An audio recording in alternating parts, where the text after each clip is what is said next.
मुझे मांग संख्या 37 पर बोलने का समय दिया, धन्यवाद।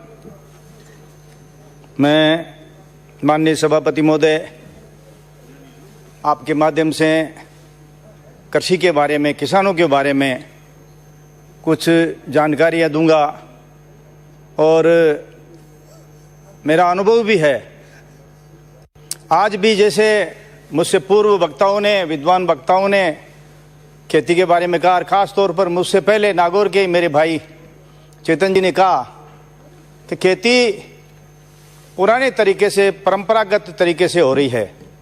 इसमें हम लोग आज भी राजस्थान का किसान, हिंदुस्तान का किसान ज़्यादातर माननीय सभापति महोदय बरसात पर निर्भर है और वही पुराने के तरीके की खेती करता है। जब बरसात के दिन हो तो किसान लगातार आसमान की तरफ देखता है, आशा भरी नज़रों से देखता है, समय पर बारिश होगी, मैं खेत में जाऊंगा, मेरे बच्चों के लिए और मेरे परिवार के लिए और मेरे देश के लिए अन्न पैदा करके मैं परिश्रम करके और मैं जो हो सके सेवा करूंगा। माननीय सभापति महोदय, बरसात होते ही किसान खेत में जाता है। कुछ ऐसी लाइनें हैं जो मारवाड़ी में है लेकिन कहूँगा, और वो परंपरागत तरीके से हल, बैल और जेड़ी, गंडासी ये लेके जाता है और गाता क्या है, लाग्यो लाग्यो जेठ अषाढ़ कंवर तेजा रे, लग तोड़ो लाग्यो रे सावण बाद। वो तेजा जी के बारे में कहते हैं कि जेठ अषाढ़ सावन भादमा में बारिश आती है और जब ये बरसात आती है तो खेत में जाता है किसान। और तेजा जी के ऊपर कहा है, तेजा जी ने हल लेके, बैलों को लेके खेत में गए। वो एक बहुत ही कठिन परिश्रम का समय आता है माननीय सभापति महोदय। ओ जमीन रोधनी के ओ जमीन रोधनी, हाड़ मास चाम गाल खेत में पसेव सींच, लू लपट ठंड में से सबे दांत बीच, अरे फाड़ चौक कर करे जोतनी के बोवनी, ओ जमीन रोधनी के ओ जमीन रोधनी। बहुत ही कठोर परिश्रम होती है। तेजा जी या कोई भी आदमी जब किसान खेत में काम करता है तो उसको 4 बार खाना खाना पड़ता है। मैंने भी काम किया है। तो उसमें एक लाइन फिर आती है, तेजा जी खेत में काम कर रहे थे, उनकी भाभी खाना देर से लाई तो वो क्या बोल रहे हैं, मोड़ी घणी जोर भातो ल्याई बावज मारिए, अरे मोड़ी घणी जोर भातो ल्याई बावज मारिए, और हरी बतवारिया पाची बावड़ी। बावज कहे, तेजा जी मैं कोई घरा पौड़ी कौन बैठी, मन पीशो मन पोयो कंवर तेजा रे, मन को तो रान्यो रे तड़वा खींचड़ो। आखिर में तेजा जी की बावज के और उनके थोड़ा तकरार होता है तो तेजा जी की बावज कहती है, अतरो काई गर्व करो कंवर तेजा रे, कोई थाराड़ी परण्योड़ी बेटी बाप के। अब मैं जो किसानों के जो बारे में, ये खेती के बारे में, अब मेरा यही तो है।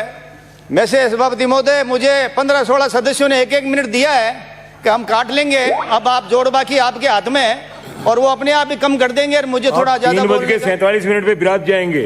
7 मिनट ही बोलने दोगे क्या? तो मैं ये वादा कर, आप जो ही सभापति महोदय कहोगे ना बैठ जा, मैं बैठ जाऊंगा।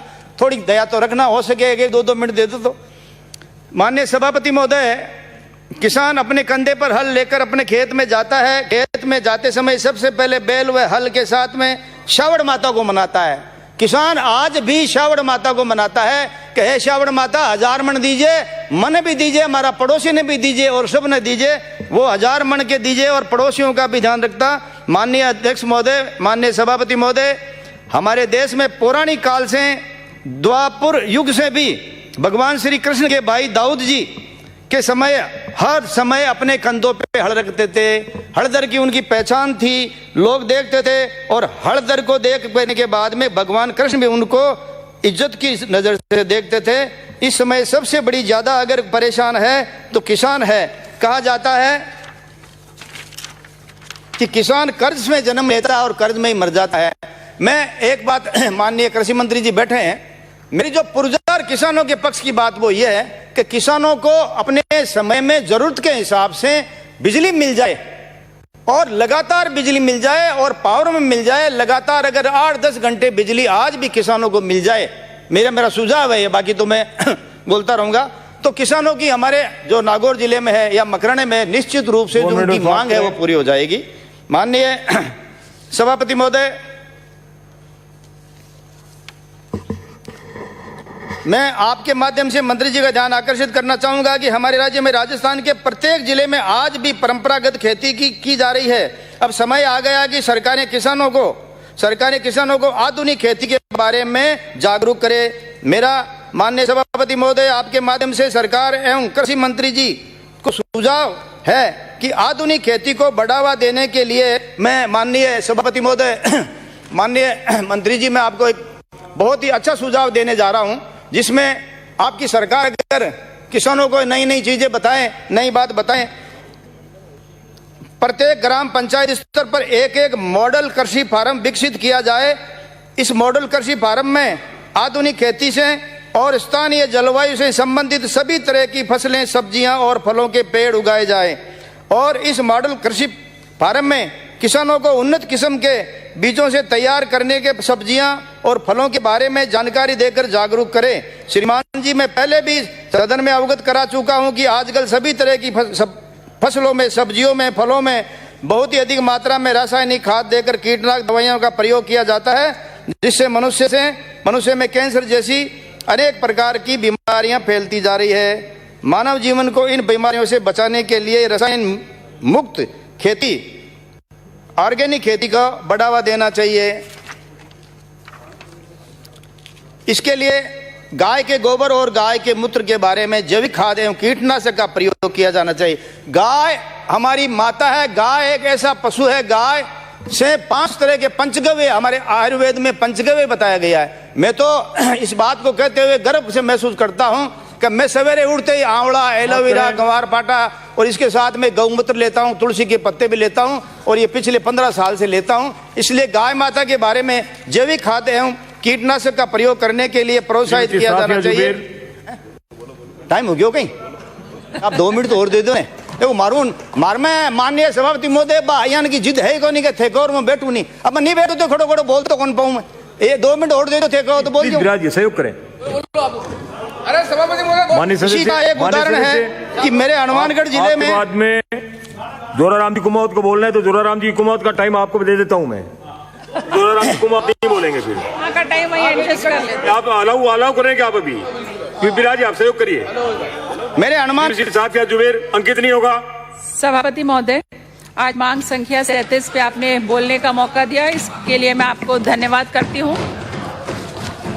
पैर हैं जिनके मिट्टी में, दोनों हाथ कुदाल पे रहते हैं, सर्दी गर्मी या फिर बारिश सब कुछ वे ही सहते हैं।